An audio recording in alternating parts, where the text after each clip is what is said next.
Iniciamos con un grupo de amigos en un coche, inhalando sustancias ilegales, mientras esperan su próximo objetivo. Uno de ellos, tratando de tranquilizar a los demás, asegura que esta vez la ganancia será jugosa. Justo en ese momento, una joven sale de la oficina de retiros del banco. Los matones se ponen alertas, se colocan las máscaras de conejo y comienzan a seguir el coche de la chica. Finalmente la interceptan al final de la carretera, arrastrándola fuera del vehículo. Mientras uno de los miembros de la banda registra el coche en busca de dinero, no encuentra nada. De repente, una pareja de ancianos, George y Sandra, pasa en coche y se detienen inmediatamente con la intención de ayudar. Los matones exigen a George que se marche. Uno de ellos lo golpea con un bate de béisbol, pero con más valentía que cabello, George se defiende y le causa una herida en la cabeza con el mismo bate. George, furioso, se vuelve hacia los demás y les exige que se vayan. Uno de los matones saca un cuchillo y amenaza a George, pero al oír el sonido de las sirenas acercándose, deciden escapar. Poco después llega la policía. En su declaración, George le dice a los agentes que solo intentaba detener al matón, pero que lo golpeó tan fuerte que lo terminó matando. El inspector jefe Holland llega a la escena para encargarse de todo. George intenta explicar su situación, pero acaba siendo arrestado por homicidio involuntario. Más tarde ese mismo día, los tres matones restantes se acercan a su jefe, Warren, para informarle que el atraco no salió como estaba previsto. Cuando Warren pregunta por su hermano, se sorprende al enterarse de su muerte. Enfurecido por la pérdida, ordena a los matones que no regresen hasta acabar con George. Tras salir en libertad bajo fianza, George regresa a casa y es seguido por los matones, incluyendo a Warren, quienes llaman a su puerta mientras otros dos rodean la parte trasera. Warren les indica que, sin importar lo que pase, George debe morir esa noche. En la siguiente escena, George es inmovilizado contra la pared con un cuchillo en la boca, mientras el matón que antes lo amenazó se burla de su intento de ser un héroe, afirmando que ahora pagará por la muerte de su amigo. Luego, bajo las órdenes de Warren, los matones atan a la pareja a sillas en el garage y las rocían con gasolina. Mientras la pareja llora, aterrorizada, Warren prende fuego al lugar y se marcha, dejándolos a merced de las llamas. La escena cambia abruptamente a un avión aterrizando. Luego, conocemos a Jimmy Vickers, el hijo de George, en un coche, escuchando un viejo mensaje de voz de su madre Sandra, donde expresa su deseo de verlo pronto y espera que regrese sano y salvo. Jimmy, visiblemente angustiado, se dirige a su casa. Al llegar, escucha otro mensaje de voz de su amigo Griffin, quien le ofrece palabras de consuelo y expresa su pesar por la trágica pérdida de sus seres queridos. Esa misma noche, Jimmy se dirige a un bar y comienza a interrogar a los dueños, Debs y Terry, sobre el incidente. Terry niega tener información y Jimmy le recuerda que vive a solo 50 metros de la casa de sus padres. Enfurecido, Terry lo amenaza, pero Jimmy lo agarra del cuello y se enzarzan en una pelea. Debs interviene, instando a Terry a que cuente a Jimmy lo que sabe, advirtiendo que no puede guardar silencio para siempre. Después de todo, George era su amigo. Finalmente, Terry revela que esa noche llamó a los bomberos y vio a 4 pandilleros entrar a la casa. Aunque oyó los gritos del padre de Jimmy, no intervino por miedo y solo miró desde la ventana. Los eventos continúan acumulándose y más tarde vemos a Jimmy en el garage quemado de su casa. Griffin, el amigo policía de Jimmy, le informa que un vecino vio un BMW negro pasar a toda velocidad por la zona a las 11 de la noche, aunque no lograron ver la matrícula. Griffin sospecha que la banda que intentó robar a la chica que George defendió es la misma responsable del asesinato de sus padres, pero la policía no tiene pruebas. Tras pedir a Griffin que envíe las imágenes de las cámaras cercanas al robo, Jimmy abandona el garage con lágrimas en los ojos. A la mañana siguiente rinde homenaje en la tumba de sus padres. En la iglesia se encuentra con su esposa Morgan. Aquí nos enteramos de que ellos estaban a punto de divorciarse antes de la tragedia. Morgan menciona haberle enviado 5 cartas, pero él se perdió el funeral. Al darse cuenta de que Jimmy está pasando por un mal momento, lo consuela, asegurándole que no tiene que estar solo y que puede ir a su casa cuando quiera. Al día siguiente, Griffin se reúne con Jimmy para informarle que el BMW negro pertenece a Warren, el hermano del hombre que George mató accidentalmente. Además, le entrega las imágenes de vigilancia del robo. Sin tiempo que perder, Jimmy planea su contraofensiva, convencido de que debe hacer justicia por sus padres. Esa noche, al salir del gimnasio, Warren se sube a su auto, pero de repente es embestido por detrás. Un matón sale para amedrentar al culpable, pero se encuentra con Jimmy esperándole, listo para enfrentarse a él. Jimmy, un agente de las fuerzas especiales, derrota fácilmente brutalmente a Warren y lo deja inconsciente. Cuando Warren despierta, se dan cuenta de que están en un terreno baldío lejos de la ciudad. Jimmy, lleno de ira, le recuerda a la pareja que mató hace 2 semanas. Eran sus padres y ha venido para hacerle pagar. Warren, desafiante, se burla de Jimmy y le cuenta cómo se propasó con su madre esa noche antes de prender fuego a ambos. Manteniendo sus emociones bajo control, Jimmy le obliga a que le dé los nombres de los miembros de su banda, prometiendo dejarlo ir a cambio. Después de que Warren escribe los nombres, Jimmy coloca un cigarrillo en su boca y lo enciende, provocando que los gases del coche lo conviertan en una bola de fuego.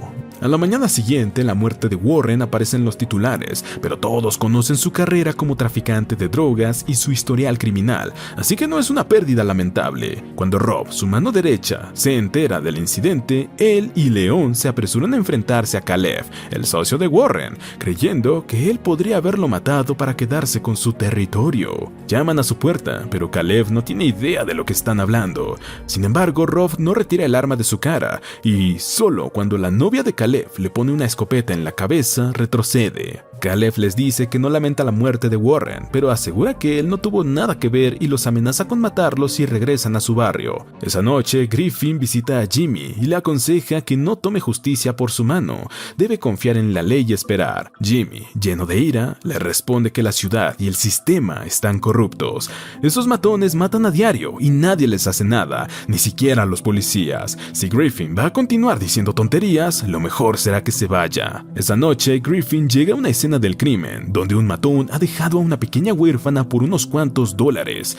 Se da cuenta de las fallas del departamento de policía, ya que Holland se desentiende del atraco y de la víctima, afirmando que el viejo no debería haber puesto resistencia. Griffin, furioso, le dice que el hombre estaba protegiendo a su pequeña de un loco, pero Holland se ríe y asegura que mañana la viuda cobrará el seguro y estarán bien. Comentarios que casi hacen que Griffin le reorganice la mandíbula de un puñetazo. Mientras tanto, Jimmy sigue su casa y tiene como objetivo al siguiente miembro de la banda, Ryan. Tras secuestrarlo con facilidad, lo lleva a un lugar abandonado, lo ata a una silla y le coloca una pinza para mantener su boca abierta. Después prepara un cubo con cemento y comienza a dejarlo caer en la boca de Ryan, quien se ahoga con el cemento. Al día siguiente, la policía descubre el cadáver de Ryan, solidificado de pies a cabeza en cemento. El inspector Holland muestra un gran interés en el caso, pensando que podría darle un ascenso decente al atrapar a este justiciero. Más tarde, Terry, quien no ayudó a George pero es un traidor, le muestra a Holland las imágenes de las cámaras de seguridad de su establecimiento,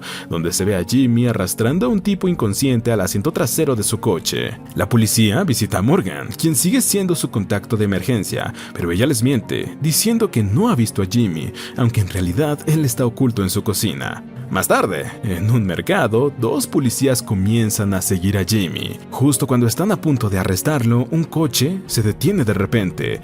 2 hombres fornidos se bajan y se encargan de los policías. En ese momento, el coronel Leach aparece del coche.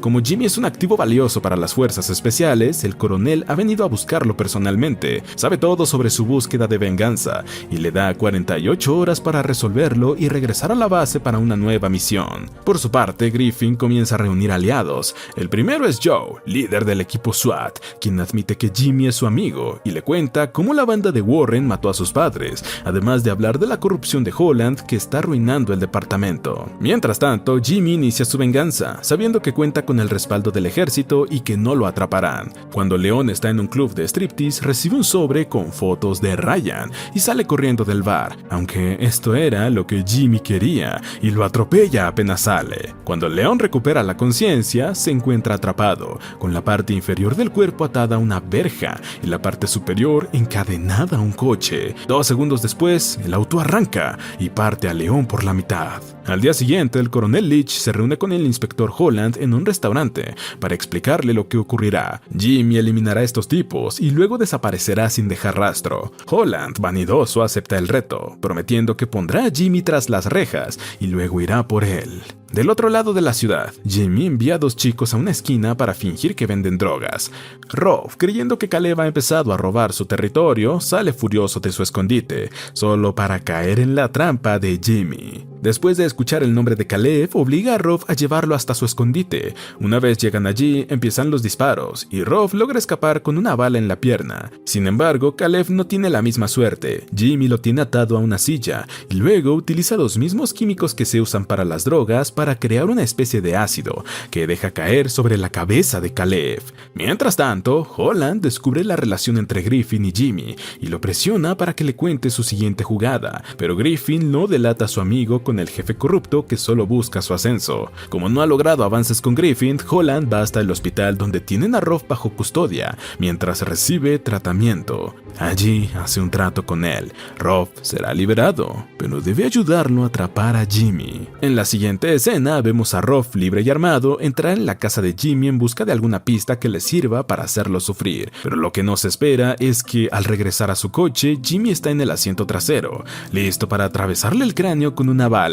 Después de sacarlo del auto, Jimmy le muestra un poco del ácido que hizo en la casa de Caleb. Ha guardado una jeringa llena para Rob, quien quiere que sienta cómo se quema de adentro hacia afuera. Rob, valiente hasta el final, escupe a Jimmy en la cara y le dice que busque en el maletero de su coche. Para sorpresa de Jimmy, descubre que Rob ha matado a Morgan, la mujer que amaba. Ahora yace muerta en una sucia maletera. Furioso, Jimmy avanza hacia Rob, pero el SWAT aparece y los rodea. Sin embargo, eso no evita que Jimmy le ponga 18 balas al asesino de su esposa. Holland ordena que arresten a Jimmy, pero Griffin aparece y lo acusa de haber liberado a Rob, lo que causó la muerte de Morgan, lo que lo convierte en cómplice de asesinato. Soberbio, Holland alardea de su rango y se niega a explicar sus métodos. Al ver la realidad de la situación, el líder del equipo SWAT, Joe, ordena a su escuadrón que se retire, permitiendo que Jimmy se marche, pero no sin antes reacomodarle la mandíbula a Holland de un puñetazo, para que Griffin lo ponga bajo arresto por corrupción y ser cómplice de asesinato. Y así termina este peliculón. Suscríbete, activa las notificaciones y gracias por ver.